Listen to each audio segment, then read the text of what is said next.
नमस्कार दोस्तों,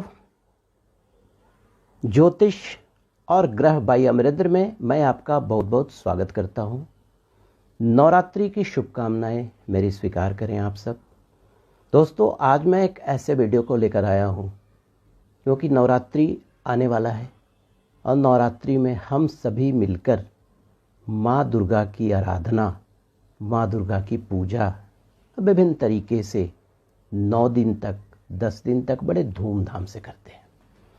तो दोस्तों, आज मैं जो चर्चा करने वाला हूँ, आज मैं आपसे चर्चा करूँगा दुर्गा सप्तशती का जो पाठ होता है वो नवरात्रि के अवसर पर ऑलमोस्ट हर घर में माँ दुर्गा की पूजा और आराधना की जाती है, विभिन्न तरीकों से की जाती है, अपनी परंपराओं के अनुसार इस अवसर पर की जाती है और इसके बहुत तरह के तरीके हैं और सब अपने अपने तरीके से दुर्गा सप्तशती का पाठ भक्तगण करते हैं।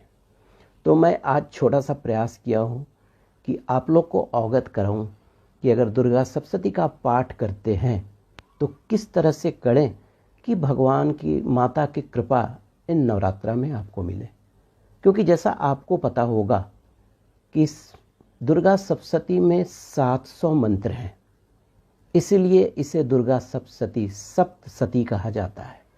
और आज मैं चर्चा करूंगा कि दुर्गा सप्तशती है क्या, पाठ के नियम क्या हैं, साथ ही जो 13 अध्याय जो कि 700 मंत्रों से समाहित हैं, किस तरह से क्या महत्व है और किस तरह से इनकी आराधना की जाए। ठीक है, देखिए, कहा जाता है कि वेदों की रचना की तरह, जो हमारे 4 वेद थे, ऋग्वेद, यजुर्वेद, अथर्ववेद, सामवेद की तरह दुर्गा सप्तशती जो है ये भी अनादि है। मतलब इसका कोई सोर्स नहीं पता है कि कहाँ से आया। जो हम लोग की मान्यता, हम लोग मानते हैं कि ये भगवान के ईश्वर के मुख से प्रकट हुआ, लेकिन हमारा एक जो पुराण है, मार्कंडेय पुराण, वहाँ पर दुर्गा सप्तशती के बारे में वर्णन है और बहुत सारे इन्फॉर्मेशन है वहाँ पर।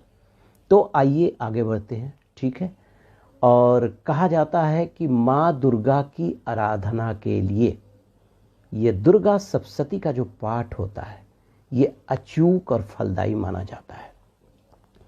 इस ग्रंथ में माँ के अनेक रूपों का वर्णन मिलता है। 9 दुर्गा हैं, माँ काली हैं, सरस्वती का भी एक रूप है, लक्ष्मी का भी एक रूप है, विभिन्न स्वरूपों में माता के दर्शन होते हैं। और ये 700 जो श्लोक हैं, आप सोच नहीं सकते हैं, इसमें मारन, मोहन, वशीकरण, उच्चाटन, विद्वेषण और बहुत सारे फलदायी मंत्रों का समावेश है। तो चूंकि इस मंत्र में मारन, मोहन, विद्वेषण, उच्चाटन आदि भी है, तो हमारे ऋषि मुनियों ने इस मंत्र को किलित कर दिया है। किलित का मतलब लॉक हो गया। तो जब भी आप इसका पाठ करेंगे तो जब तक उत्कीलन नहीं करेंगे, यानी उस कील जो किलित है, जो बंद है, किलित को आप खोलेंगे नहीं, ये मंत्र आपके लिए, ये पाठ आपके लिए बहुत ज़्यादा फलदायी नहीं होगा। तो आज मैं आपसे ये भी चर्चा करूँगा कि किस तरह से इस मंत्र, जो उत्कीलन मंत्र होता है, वो क्या है और किस तरह से इसको खोला जाए। ठीक है, तो आइए चर्चा करते हैं।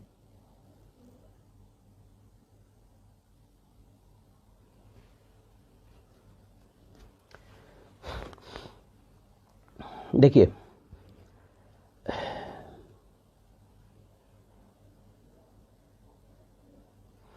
क्योंकि इस मंत्र को पढ़ने का कुछ स्पेशल विधान है और जब मैंने आपसे चर्चा किया कि ये सारे मंत्र किलित हैं। ठीक है, और इसको 3 भाग में बांटा गया है: प्रथम चरित्र, मध्यम चरित्र और उत्तम चरित्र। प्रथम चरित्र में आप पहला अध्याय को पढ़ सकते हैं, मध्यम चरित्र में दूसरा, तीसरा और चौथा अध्याय को पढ़ सकते हैं, और जो उत्तम चरित्र होता है इसमें आप जो 5वें अध्याय से लेकर सारे अध्याय को बांटकर समाहित करके इस पाठ को आप कर सकते हैं। ठीक है, तो अब आइए आगे बढ़ते हैं कि इस तरह चूँकि दुर्गा सप्तशती में अनूठे मंत्रों का समागम है, ठीक है, जिसे मतलब खोलकर उत्कीलन करके अगर आप पाठ करते हैं तो किस तरह से इसका हमको उत्तम फल मिले। एक रहस्य है इस दुर्गा सप्तशती में, और ये सिद्धि प्राप्ति, शक्ति प्राप्ति का एक अनूठा विधान छुपा हुआ है, और बिना उत्कीलन के ये मंत्र काम नहीं करेंगे, शून्य रिजल्ट मिलेगा। ठीक है, तो आइए मैं सबसे पहले आपसे चर्चा करता हूँ। देखिए यहाँ पर मैं आपको दिखा भी रहा हूँ, ये जो दुर्गा सप्तशती का जो है यहाँ जो लिखा है पाठ विधि, इसमें ये मंत्र आपको मिल जाएंगे। और वो मंत्र देखिए, वैसे बहुत सारे मंत्र उसमें, रुद्रामल तंत्र में कुछ और मंत्र है उत्कीलन के लिए, मारीच तंत्र में कुछ और भी मंत्र है उत्कीलन के लिए, और भी बहुत सारे तरीके हैं। लेकिन जो सबसे सरल मंत्र आपके लिए होगा ये मारीच तंत्र में है, सप्तशती शाप विमोचन का मंत्र है, जिसको पाठ शुरू करने के पहले 108 बार सिर्फ शुरू में पढ़ना है। देखिए आप इसको नोट करें, क्योंकि देखिए रुद्रामल तंत्र में जो मंत्र है वो कुछ बड़ा है, कुछ और भी मंत्र हैं उस पर चर्चा मैं अभी करूंगा पहले, लेकिन ये बताऊं कि इस मंत्र को जब भी आप पाठ शुरू करते हैं तो 108 बार इस मंत्र को आप पढ़ लें, उसके बाद पाठ शुरू करें। फिर मैं बताऊंगा कि किस तरह से पाठ को शुरू करना है। ठीक है, देखिए ये मंत्र है ओम श्रीं श्रीं क्लीं हूं ओम ऐं क्षोभय मोहय उत्कीलय उत्कीलय उत्कीलय ठंग ठंग। फिर से मैं एक बार बोल दे रहा हूँ, ओम श्रीं श्रीं क्लीं हूं ओम ऐं क्षोभय मोहय उत्कीलय उत्कीलय उत्कीलय ठंग ठंग। इस मंत्र को आप 108 बार पढ़ लीजिए, रुद्राक्ष की माला से पढ़ लीजिए, सबसे सरल है, नहीं तो तुलसी की माला ले आइए। ठीक है, इसको एक बार पढ़ना, अंत में नहीं पढ़ना है। देखिए और भी कुछ मंत्र हैं जो मैं आपसे चर्चा करूंगा। देखिए एक मंत्र है ओम ह्रीं क्लीं श्रीं क्रां क्रीं चंडिका देव्ये शापना सुनूरु सापना सानुग्रह कुरु कुरु स्वाहा। इस मंत्र को शुरू में अंत में 7 बार पढ़ा जाता है। एक मंत्र है ओम श्रीं क्लीं ह्रीं सप्तशती चंडिके उत्कीलन कुरु कुरु स्वाहा। ये मंत्र जो है जप के पश्चात आदि और अंत में 21 बार ये 7 बार पढ़ा जाता है। इससे पहले जो मंत्र मैंने बताया वो 21 बार पढ़ा जाता है। ठीक है, अब एक मंत्र जो है ये शुरू में और अंत में भी 7 बार पढ़ा जाता है। ओम ह्रीं ह्रीं बंग बंग ऐं ऐं मृत संजीवनी विद्ये मृत्यु उत्थापे उत्थापे क्लीं ह्रीं बंग स्वाहा। तो इसमें ऐसा विधान है कि शुरू में भी पढ़ना पड़ता है 7 बार, अंत। तो इससे अच्छा है कि जो हमारे मारीच कल्प में सप्तशती शाप विमोचन का जो मंत्र है हम उसको पढ़ेंगे। ठीक है, तो ये हो गया। लेकिन सबसे पहले अगर आप सप्तशती का पाठ शुरू करते हैं तो देखिए मैं यहाँ पे दिखाना चाह रहा हूँ आपको। देखिए इस पेज को निकालिएगा, पाठ विधि लिखा है, वहाँ पे सबसे पहले 4 मंत्र हैं छोटे से। जल ले लेंगे हाथ में, ओम ऐं आत्म तत्व सोध्यामि नमः स्वाहा करके ऐसे ले लेंगे। ये 4 मंत्र हैं, उसको आप पढ़ेंगे। उसके बाद संकल्प जरूर करेंगे। इसमें संकल्प लिखा है ओम विष्णु विष्णु ओम नमः परमात्मने पुराणो पुरुषोत्तर मत्स्य करके जो द्वितीय परार्ध श्री श्वेत भरा कल्पे वैप स्वमन मंत्र अष्टावसंतित में ये सारी चीज़ें कर लेंगे, संकल्प कर लेंगे। उसके बाद इस पुस्तक की पूजा जरूर करेंगे, कुछ नहीं करना है, फूल रख देंगे, अक्षत रख देंगे। देखिए इसमें मंत्र भी लिखा है ओम नमो दिव्ये महादिव्ये शिवाय सतंत नमः नमः प्रकृते भद्राय नेता प्रणताम स्मताम। इस मंत्र को पढ़कर आप पूजा कर लेंगे। इस मंत्र को भी आप पढ़ सकते हैं, ध्वात्वा देवी पंच पूजा कृत्वा योन्या प्रणयमच आधार स्थाप्य मूलेन स्थाप्य ये तत्र पुस्तकम करके रख देंगे। ये पुस्तक की पूजा हो गई। उसके बाद आप कीलक मंत्र को पढ़ लेंगे। अब कीलक मंत्र पढ़ने के बाद आप कवच, दिव्या कवचम जिसको हम लोग बोलते हैं उसको पढ़ लें, अर्गला स्त्रोत को पढ़ लें, कीलकम को पढ़ लें। वेद्रोक्त रात्रि सुक्तम को भी पढ़ें, तंत्रोक्त रात्रि सुक्तम को भी पढ़ें, दिव्य अधर शीर्षम को भी पढ़ें। उसके बाद नवान विधि होती है।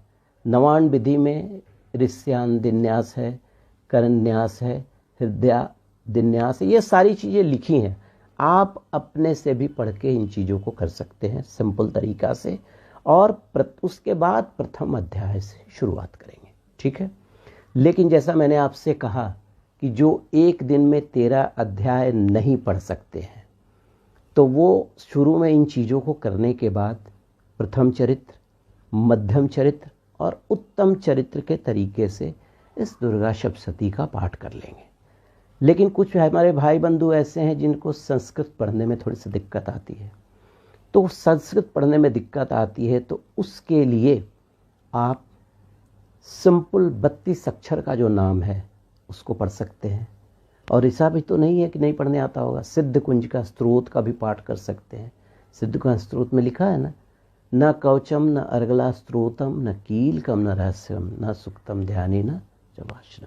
ये दुर्गा सिद्ध कुंज का स्त्रोत को भी पढ़ लेंगे तो भी आपका दुर्गा सप्तशती का ही वो पाठ आ जाएगा। उसके अलावा कोई भी एक मंत्र पूरे नवरात्रा में आप चुन लीजिए, कोई भी मंत्र, शरणागत दीनार्थ परित्राण परायण सर्वस्याति हरे देवी नारायणी नमस्तुते सर्वमंगल मंगल्ये शिवे सर्वासाधिके शरण्ये त्र्यंबके गौरी नारायणी नमस्तुते।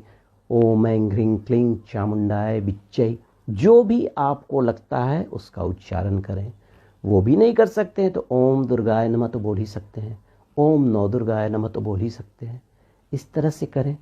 अब माता को लाल चुनरी जरूर चढ़ाएं। माता को लाल फूल बहुत प्रिय है और लाल रंग जो होता है वो शक्ति का प्रतीक होता है। तो इन चीज़ों को आप प्रयोग में लाएं पूजा के लिए। कुछ और चीज़ें भी मैं बताना चाहूँगा आपको कि जो हमारे भाई बंधु प्रतिदिन 13 अध्याय पढ़ते हैं, ठीक है, तो वो अध्याय खत्म होने के बाद आरती करेंगे। आरती के बाद पुष्पांजलि करेंगे। उसके बाद क्षमा प्रार्थना करेंगे। और जब नवरात्रा खत्म होगा, नवरात्रा का जब पुनाहुति करेंगे तो सबसे पहले आप हवन करेंगे, उसके बाद आरती करेंगे, उसके बाद पुष्पांजलि करेंगे, क्षमा प्रार्थना करेंगे और दशमी को कलश विसर्जन करेंगे अगर आपने कलश बैठाया है तो। और भी एक चर्चा आपसे करना चाहूँगा कि जो 9 दिन होते हैं, 9 दिन में विभिन्न भोग लगते हैं हमारी माता को। तो प्रथम जो प्रतिपदा मतलब जो पहला दिन होगा उस दिन आप घी का कोई भी भोग लगाएंगे। दूसरे दिन शक्कर या शक्कर की बनी हुई कोई मिठाई लगाएंगे। तीसरे दिन दूध की बनी हुई कोई मिठाई या दूध चढ़ाएंगे। चौथे दिन मालपुआ का भोग लगाएंगे। 5वें दिन केला का भोग लगाएंगे। 6ठे दिन मधु का भोग लगाएंगे। 7वीं तिथि को गुड़ का भोग लगाएंगे, गुड़ का नैवेद्य चढ़ाएंगे। 8वीं को नारियल का भोग चढ़ाएंगे और 9वीं को काला तिल का भोग चढ़ाएंगे। इस तरह से अगर आप करेंगे तो माँ भगवती की पूरी कृपा आपको मिलेगी। और नवरात्रा का ये जो समय होता है ये बड़ा जागृत समय होता है। किसी भी तरीके से माँ को आप पुकारेंगे, माँ आपके सामने आएंगी और आशीर्वाद देंगी। कहते हैं ना, या देवी सर्वभूतेषु शक्ति रूपेण संस्थिता नमस्तस्यै नमस्तस्यै नमस्तस्यै नमो नमः। इसमें एक जो चर्चाएँ चलती हैं कि कुछ गलती हो गई तो ये हो जाएगा, ऐसा कुछ देखिए, गलती होने पर माँ किसी को दंड नहीं देती है। यही होगा कि बहुत फल आपको नहीं मिलेगा, लेकिन माँ उसको भी क्षमा कर देंगी। कहा जाता है ना, आवाहम न जानामि विसर्जनम पूजा चैव न जानामि क्षम्यताम परमेश्वरी। इसलिए ये भूल जाइए, श्रद्धा से, शक्ति से और भक्ति से माता की आराधना इस नवरात्रा में कीजिए। तो दोस्तों, ये एक मेरा छोटा सा प्रयास था कि दुर्गा सप्तशती का जो अनूठा शास्त्र है जिसमें माँ दुर्गा माता की अचूक कृपा मिलती है, उस पर मैंने एक छोटा सा प्रयास किया आप लोग को सम्मिलित करने का। अगर मेरा वीडियो आपको अच्छा लगा हो तो लाइक कीजिएगा, सब्सक्राइब कीजिएगा और बेल बटन दबाना मत भूलिएगा, सो दैट कि मेरा कोई नया वीडियो आए तो मैं आपको अवगत करा सकूं और आपको इन्फॉर्मेशन मिल सके। दोस्तों, ये मेरा तो पहला वीडियो है। दूसरा वीडियो में मैं एक छोटी सी चर्चा आपसे करूंगा कि दुर्गा सप्तशती में जो 13वां अध्याय है उसका क्या महत्व है। तो आज के लिए इतना ही। शुभ नवरात्रि। चलिए, या देवी सर्वभूतेषु शक्ति रूपेण संस्थिता, नमस्तस्यै नमस्तस्यै नमस्तस्यै नमो नमः। नमस्कार।